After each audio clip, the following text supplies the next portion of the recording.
Okay, we're back with another video.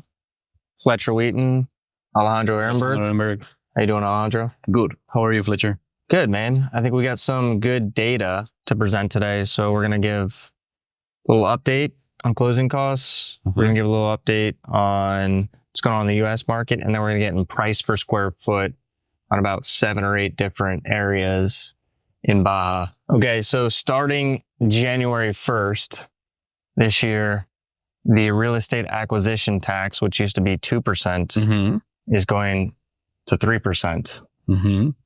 So closing costs generally used to be about 5%. They're higher in other areas, like the Riviera Maya is 6 or 7%, right? So we're getting more on par with the national market.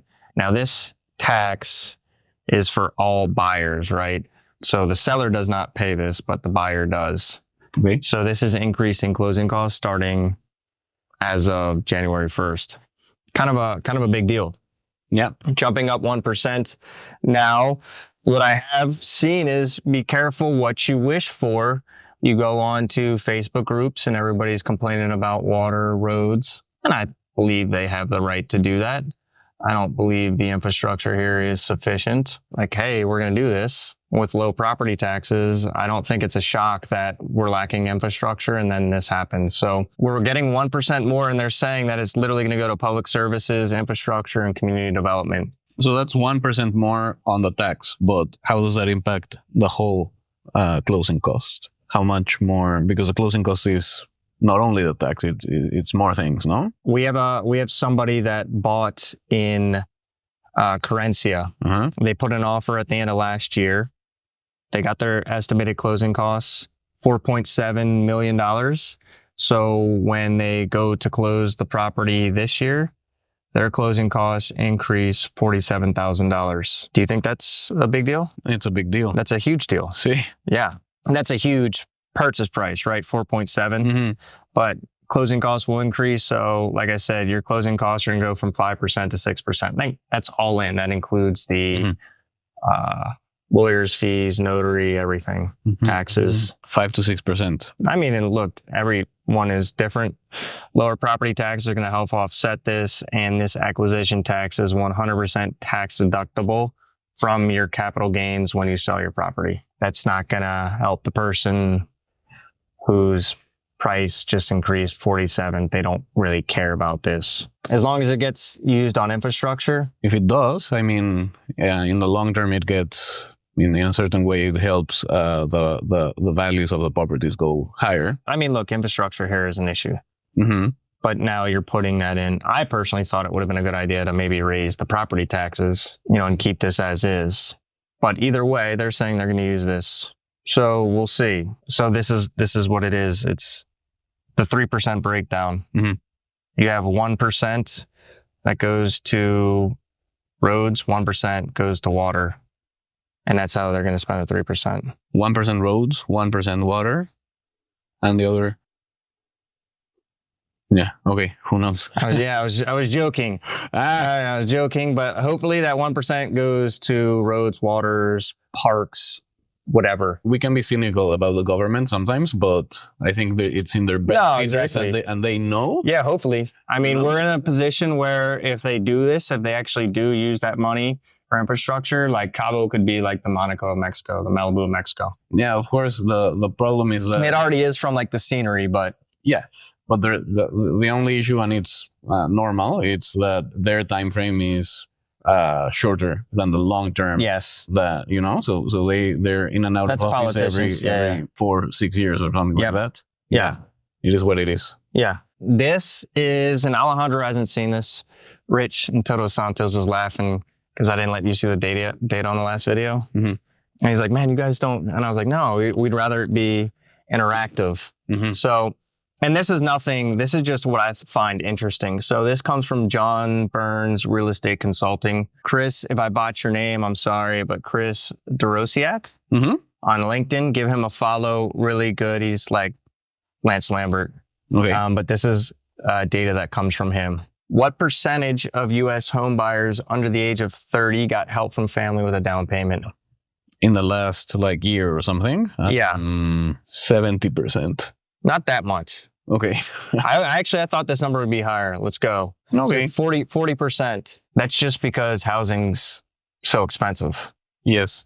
It's so expensive that like literally you can't. So I know people that are giving their inheritance, but I know we said this before they die so that somebody could buy a property. And we're going to get into age demographics here next. But 40% of home buyers under the age of 30, which I would guess is less than like 15% of the market. So we're talking a very small home buyers under the age of 30. Mm-hmm. Like you're not working in New York City. Mm-hmm. And if you are, that number probably jumps up to like 90%, I think my 70% comes from my Mexican perspective. I think it's more common here to family to help out in these kinds of purchases. Okay. So we're going to have two numbers here. The end of 2024, so we'll just call it 2025. Uh-huh.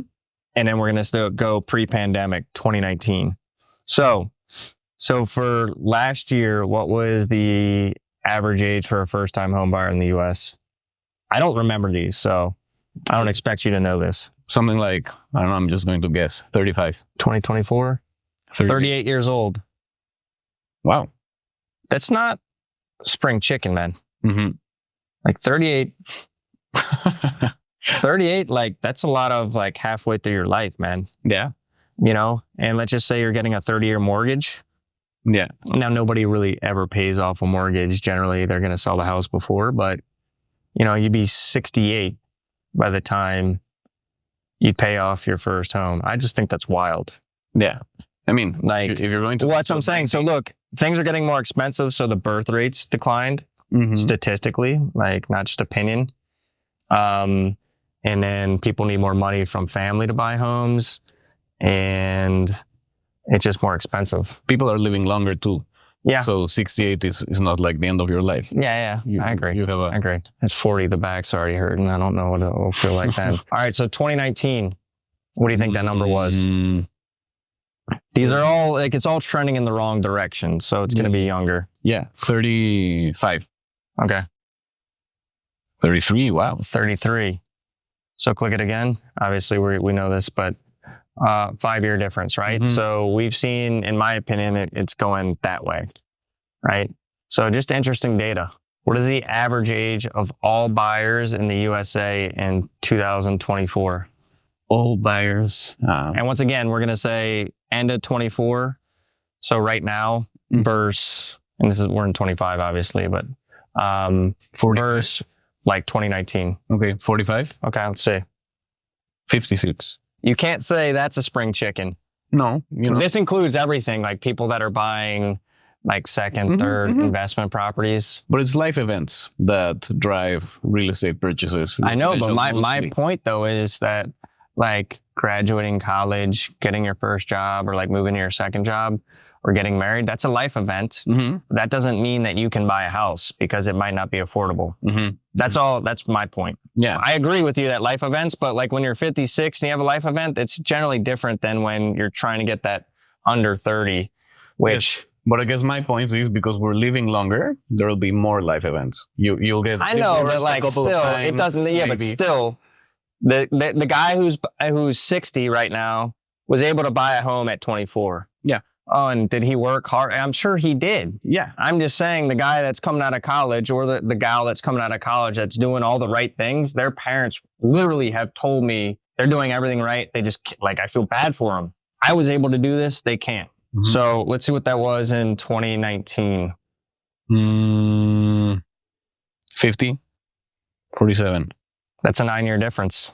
That's huge. And obviously, like by the time even somebody like Warren Buffett has made the majority of his wealth after he turned 60. So like, I get it. You start making, and you're making better decisions generally, but at least you have some sort of nest egg where maybe you don't when you're younger. Yeah, but properties are more expensive. Yes, no, 100%. That's the bottom line. Especially compared to incomes. The delta between the price of a property and the income is wider than it was. Define repeat buyers. What does it? Somebody that's already bought a home. Okay. And he's buying a second home. No, it could be any sort of repeat buyer. Okay. That's a good question. I'm assuming. 60? Let's go. So, there you go. Okay. If you got 61, I would have accused you of cheating and following Chris on LinkedIn. Okay, 61, 2019. 55. Damn. Right on. 6-year difference, not too much. So will this trend continue? It has to do with interest rates. Yeah, interest rates are obviously like huge. That's something that I didn't. But like in 2019, like I don't know how much of a difference, but 2021, when you had them like super low, and then they've kind of gone up since then. But like historically, we're not at high interest rates. No. They expect them to like I think it was 81. Yeah, 1981 where we peaked.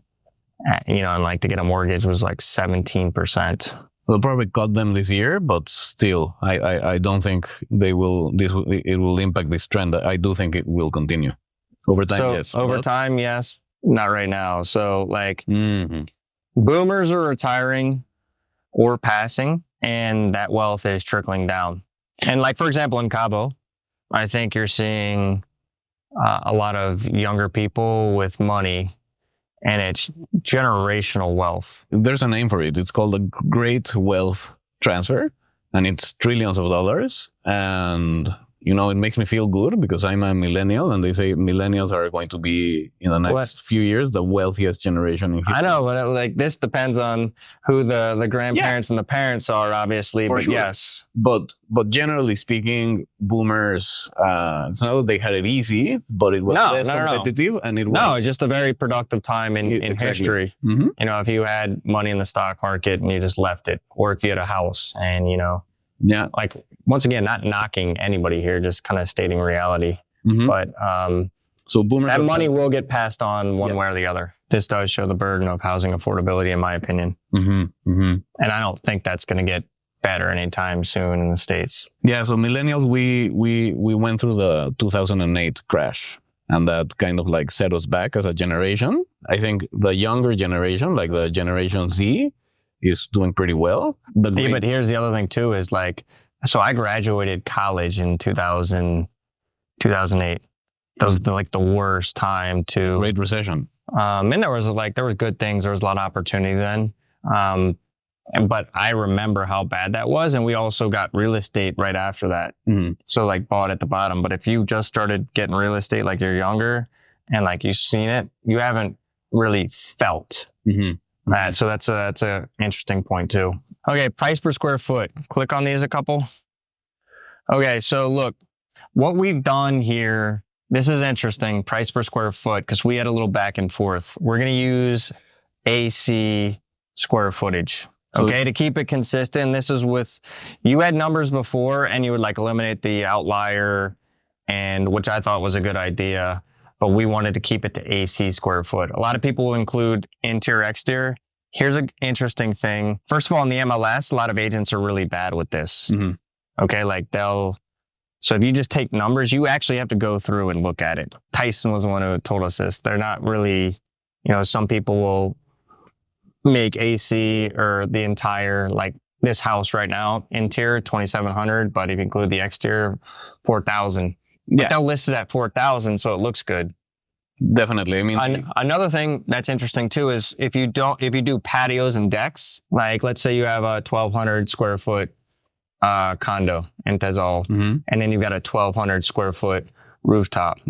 That way, if you include that, it actually makes the penthouse look a lot cheaper than the unit below it, because you're saying, oh, well, it's $100,000 more than that unit, but you've got double the square footage. So it's very deceiving. So we're keeping this to AC square feet. Yeah, and I mean, we all know that the MLS, like because in the end, it's a user-generated database. Yeah, exactly. So it's the data. It has biases. It's dirty, but it's pretty. No, exactly. It gives you something. So what I want to say is that on these numbers, we've kept it consistent. We just got over the past year closed, not list.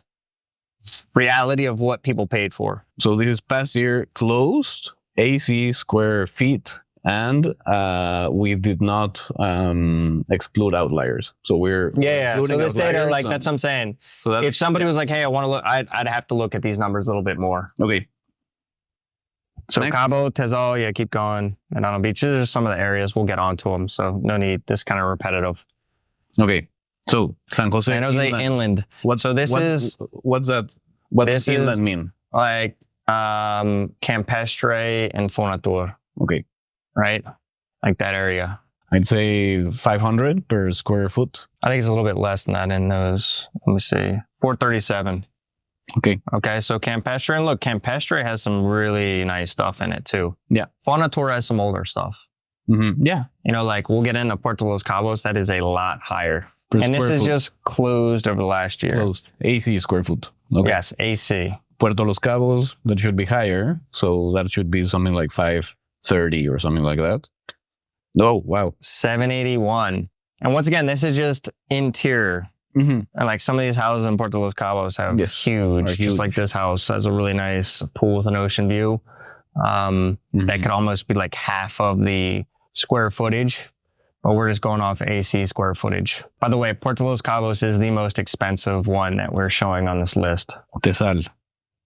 Condos. Just condos. Yes. So it's, I'd say something like $350 per square foot. Okay. 352.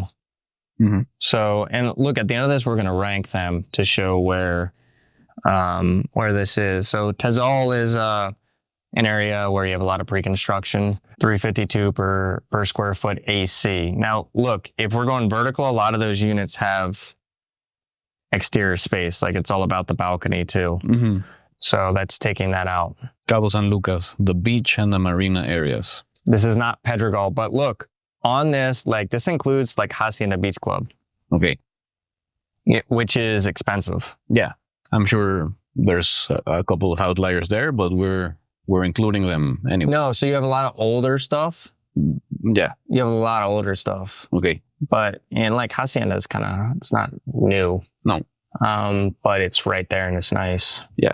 617. 617. Mm-hmm. Nah, I only knew that. I would have been way off on that. I put this together like we were in a rush. Yeah. Mainly because we're going back and forth, and that's why I want people to know we're just going to keep it consistent on the same data without pulling anything and just closed on the MLS over the past year. Mm-hmm.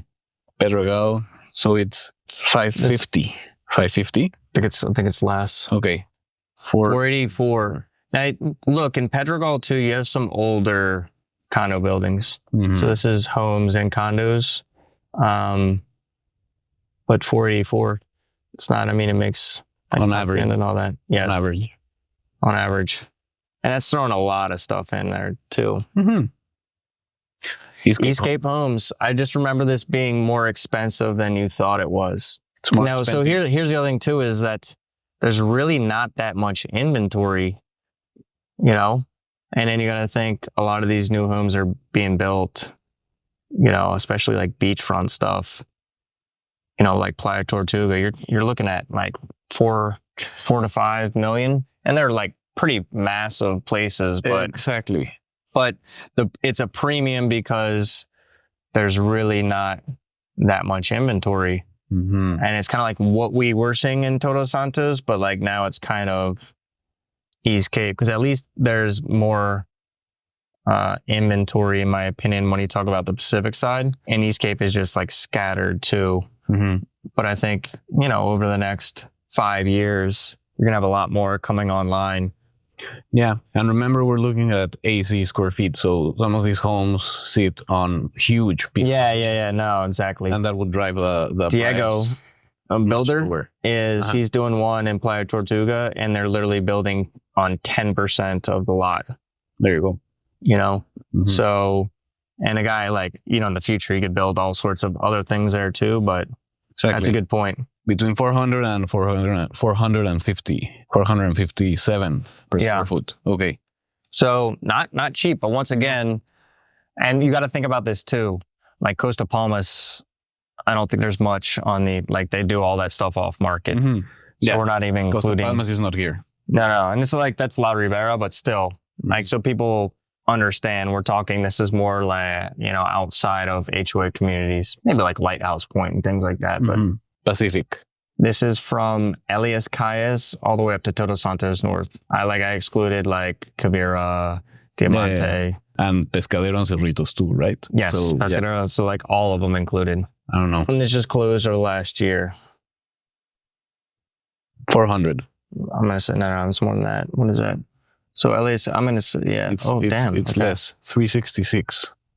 Okay. Why? I would say that Elias Cayas and all those too. So Elias Cayas doesn't have, some of it will have power, right? But like all this is like basically outside of Todos Santos proper. A lot of this is like water, either in wells or trucked in. If we just did Cerritos, Pescadero, and Todos Santos, I think that number would be higher. La Paz. This is a whole city. Yeah. Okay. La Paz has more than just what's, I presented this. We did this video and then I presented the next day at our sales meeting. Mm-hmm. And Luis, who's local to San Jose, I was like, well, does this include La Ventana or, so what is defined as La Paz, which is basically the city on the MLS?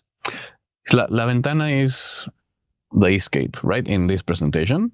Or I don't think it's even included. Okay. I think that's a whole other area. So La Paz is really just like the city proper. Mm-hmm. It should be something like... Because remember, the numbers for La Paz were really low. Yeah. And we were saying, hey, a lot of it wasn't off the MLS, but I think a lot of it is too, is that what you would consider, like how we consider Los Cabos, right? La Paz would say, hey, well, this is actually should be included in those numbers too. Yeah. I'd be especially cautious. I'd be especially cautious with MLS numbers with La Paz. I think there's something there. I think this is probably pretty accurate on, and once again, we're keeping it uniform. So this is all just AC square foot. So I think this is accurate when you look at the cost relative to other markets. What do you think? 300? I think I remember this one. No, it's like is it 230 or something? Wow. Yeah, 235. Okay. That's not a shock. Like I've seen some like decent homes going for like 200, I expected like something around 300. Oh, sorry, that was the list price. Sell price is 225. Okay. And by the way, all this is in there. I just included that on this one, but they have, the delta is usually not that big. Mm-hmm. For the market, we've said this is 95%. So especially like if you're not including land too. Cheapest to most expensive, La Paz. Tezal Condos. Pacific Market. Escape Homes. Pedregal, Medano Beach. Keep it like that. Puerto Los Cabos. Okay, so La Paz, that's not a shock. It is kind of shocking that Tezal condos. I mean, it's not a shock, but like that's value. Mm-hmm. And I've said this before. I think some people will get really good deals on properties in Tezal this year. Yeah, buying in the right place. Pacific Market, once again, this is and this is where you like literally when you get to that, this is where Tyson was talking about, a lot of this data. I wouldn't say it's corrupt, but it's like somebody just throwing. Yeah. You know what I mean? Or it's like you literally do get an inspection done and the square footage is not what the house is. You know what I mean? Mm-hmm. So like we bought a property and my client, and literally on the deed, it had 2 casitas on it. And on the deed, like those weren't even, I'm not saying they didn't have that included when they listed the property, but I think it's more common to see those types of errors in the Eastcape. And and that's why, to be honest, that's why I like Rich's office. I like working with them because there's a level. And again, this is a rough approximation to reality, but it is an approximation. No, that's what I'm saying. This is all uniform. We got these the same way. The only things are like Eastcape was just homes. Mm-hmm. So Pacific Market, Eastcape, and once again, Eastcape is not necessarily that cheap when it comes to homes. Mm-hmm. But once again, you have you have a lot of beachfront homes there too, Right. So, and a lot of new construction that's coming in, and it's like modern, and it's asking for a higher price point. Mm-hmm. Mm-hmm. Pedregal, Medano Beach, and then Puerto Los Cabos. And, I was going to throw Quivira in there, but there's such a wide spread from like the St. Regis to like Copala, and that it's kind of almost unfair. Diamante would be a good one. Yeah.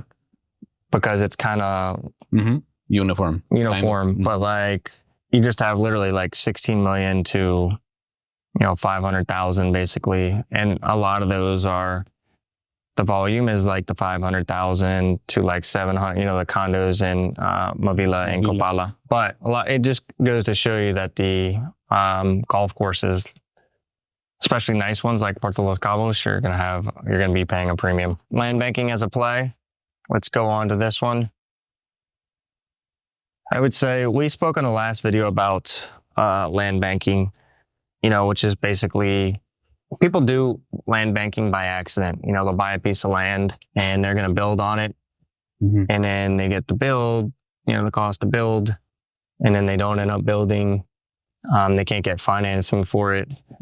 Construction loan is obviously in the States, it's got a higher percentage attached to it, interest rate, because it's more risk. And then a foreigner building here. So a lot of people end up buying a piece of land and they don't end up building. And they might hold it for 10 years. And then like 10 years later, they're like, hey, I'm going to sell this, when they really bought it considering they were. However, just call land banking as an investment strategy. A lot of people do well. So I guess the question would be, if you were looking to land bank the Pacific side or the East Cape? I don't know. I think you have to look at a place where that development is coming. So I think Plutarco Elias Calles would be a very good option. Yeah. Elias Calles. No, once again, I think you gotta know the area. You gotta know, but like for example, the East Cape. Yeah. But yes, and a lot of times too, close to the municipality. The farther you're away from the municipality or a municipality, like for example, La Ribera, if you're close to Costa Palmas, or like Playa Tortuga, you know what I mean?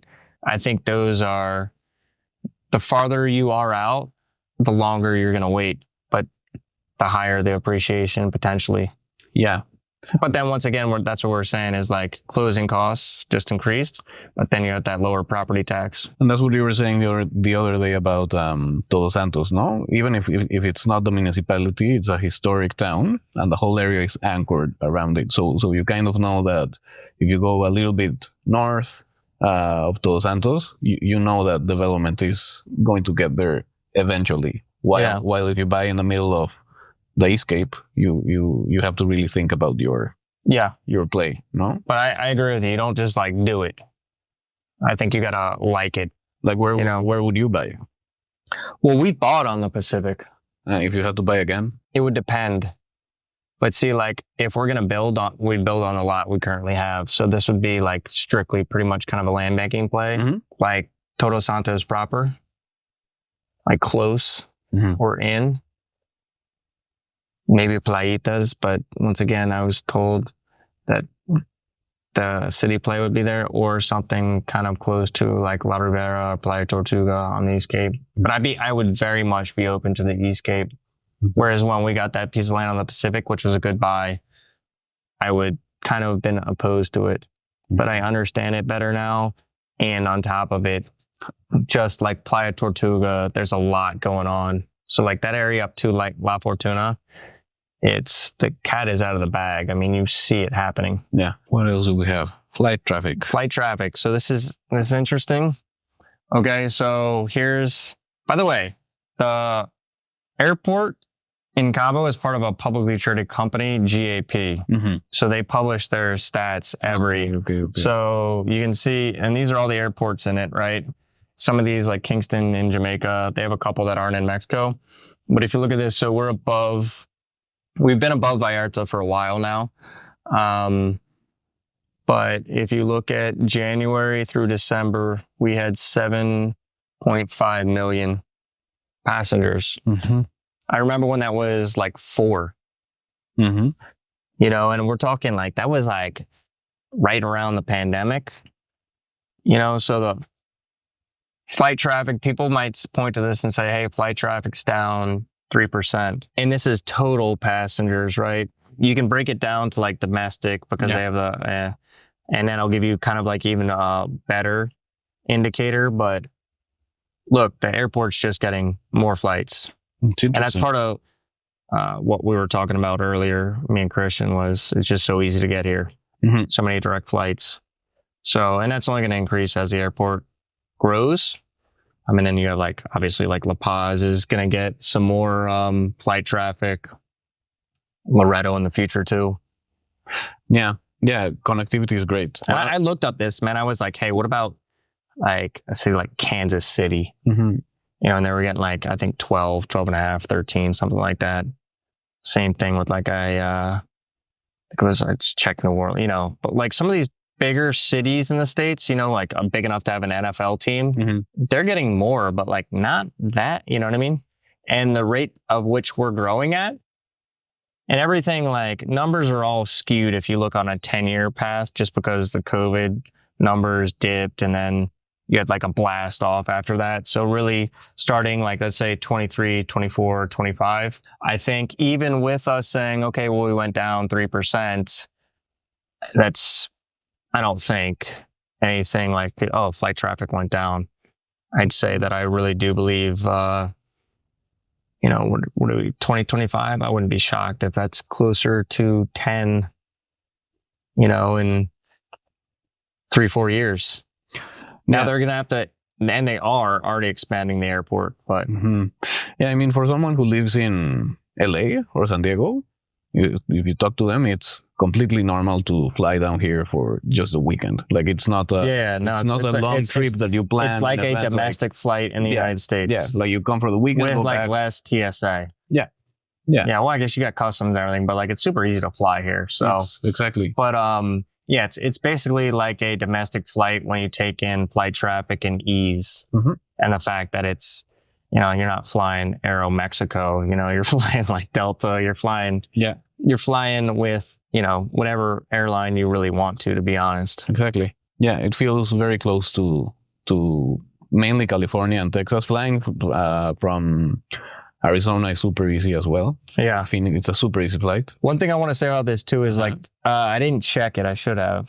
But last time I checked, like the Riviera Maya in Cancun, they were getting like 25 million. So like I wouldn't be shocked if they're at like 30. Now they get a lot of connectivity through Europe too, a lot of East Coast stuff. But it's just been a more established market. But if you looked at the growth, Cabo, if you like 2015 to 2025 and did that, you'd see higher growth in Cabo. But still, like the Cancun airport, that's still way more traffic. Powerhouse in tourism. And I had a friend that was living in Cancun, and he's like, man, he's like, was getting on flights to like Germany. Mm-hmm. Dude, we have one, but it's like once a week and it lasts for like 3 months.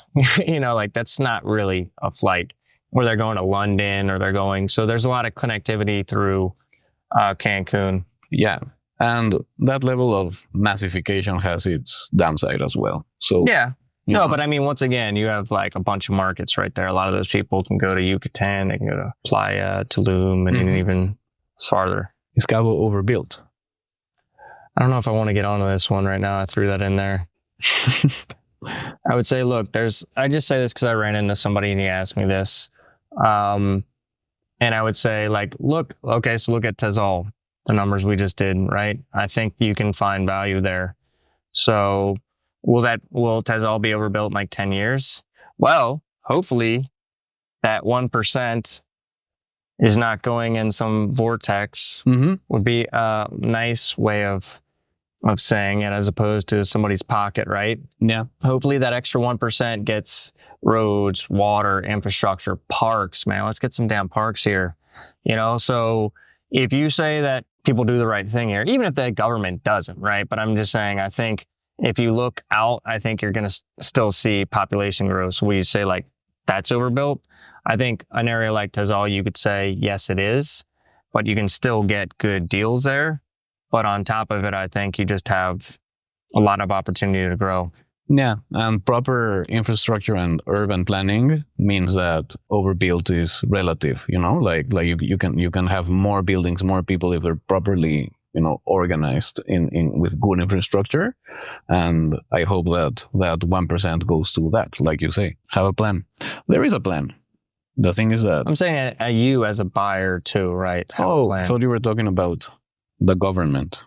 Well, yeah, I mean, I'd love. There's an But have urban a plan, plan, you know. there's an urban plan. I but say like governments in general do have a plan. It's their plan, yeah, not your plan. You know. be patient. Yeah. Yeah, like if you don't have any issues, well, the only issues you're going to come in here is when you're in a rush. Anyway, all right. So, question for you. I just threw this in here because I figured it'd be an interesting conversation. Do you think tariffs are going to mess with the U.S. Mexico relationship? I don't know. By the way, the last time we talked about, and we were pretty like off. YouTube flagged it as like a political video, which is funny. Oh yeah. Yeah. Anyway, No, I think I'm not super qualified to I'm talk not about either. this, but I'm not either. But yeah, I think the next 4 years are going to be challenging for the relation. It's going to be Yeah, and I personally think it's a lot of posturing too. Hopefully just that, but tariffs aren't good.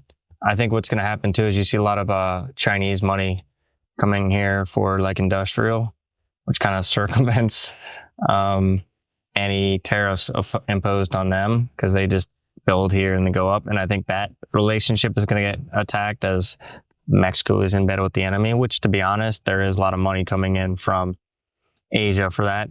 So that'll be interesting. But I just want to say is that I don't know. And that's the whole point, because this is what I want to show you. Have you ever heard of the chicken tax? Yeah. You told me about it the other day. Okay. Well, look, the chicken tax was a back and forth. It started out over, Germany on taxing the importation of U.S. chicken, and we retaliated. Uh-huh. And then all this back and forth, and to this day, click on the next one. Today, the tariff on light trucks is the only element of the chicken tax that still remains. Mm-hmm. Okay, so people are like, hey, how did the F-150 get to be so popular, especially with, a lot of the U.S. kind of came to dominate the light pickup market because of the chicken tax, tariffs. So my whole point is like, people will be like, I see this a lot, especially on LinkedIn, and people like project, which I'm doing right now. I'm just like playing devil's advocate too. But what I'm saying is if tariffs are imposed, you don't know what's going to happen. Yeah. Nobody does. Like, it just got unintended consequences, but I'm all for free trade. It'll be very interesting to see what happens with the relationship between U.S. and Mexico, because, and I've heard this described by my friend John Hyatt, who does like nearshoring consulting for U.S. companies looking to do business here in Mexico. For manufacturing, and he said, Fletcher, we're not neighbors, we're roommates. Yeah, like we're in this together. The amount of commerce that happens. I mean, we're number one trade partners. I think the border is and we're talking about like food, medical devices, exactly. Like essential. Like they try to shut the borders during COVID, and they literally could not because there was so much independence on. Like, you're from Louisiana. Louisiana exports massive amounts of rice to Mexico. Yeah. Like if we put tariffs on your rice, like it's going to be a problem, Yeah. So an exchange of tariffs is in no one's interest. No. There's even a senator from Louisiana that's putting together a work group to work around this based on farmers from Louisiana who are pressuring him, Yeah. So you do know something about tariffs. Well, a little bit. You know more about tariffs in Louisiana than I do, man. But I mean, it's everything. It's corn from the Midwest. It's the relationship is so close. Personally, I hope it's just posturing. Even if it got to it and people are like, hey, this is what we're doing, like literally an unintended consequences of that was like then China started putting money into Mexico, like for example, vehicles, and they can build vehicles there, bring them up this way or bring them down to Mexico's a great place to do that. So anyway, the whole point is that, there is some political uncertainty with that, but at the end of the day, I don't know, I want your opinion on this. I think everybody's pretty bullish going into this. I think most people would say, regardless of what they're doing, is that, okay, if some people could sit tight and not speak and just do what they need to do, things would go a lot smoother. Yeah. But Definitely. some people can't help themselves, so we'll see what happens. It should be interesting. But I think all in all, people are bullish that like a pro-business, but how are you pro-business if you're talking about tariffs? But anyway, it'll be an interesting thing to follow. 2025 is, I think, generally everyone expects it to be a strong year. No, I do too. I'm not changing that. So that's it. Okay. That's it. Cool. Well, I hope you guys like that one. If you do, let us know. By the way, I was eating with somebody 2 weeks ago, and he asked me about price. It was the first time I met up with him, and I was like, hey, he asked me about price per square foot. And I said, it's funny. Somebody asked me to do that on one of the videos. And he's like, yeah, that was me. Oh, yeah? I was like, okay. I was like, well, we're getting around to it. Mm-hmm. However, we did have a little battle back and forth on how we were calculating square price per square foot. But the one thing we can say is we kept it consistent. We took massive data for closed sales for 1 year. Exactly, and we let you know what the method is, no? So there's other methods that need a different approach to reality, but the one we and if you have any comments on that, like, hey, tier market, we'd love to, like, I kind of nerd out on this, and Alejandro does too. The way he was calculating price per square foot was above me for sure, just because you get it, man. So anyway, if you guys like this video, let us know, and we'll keep them coming.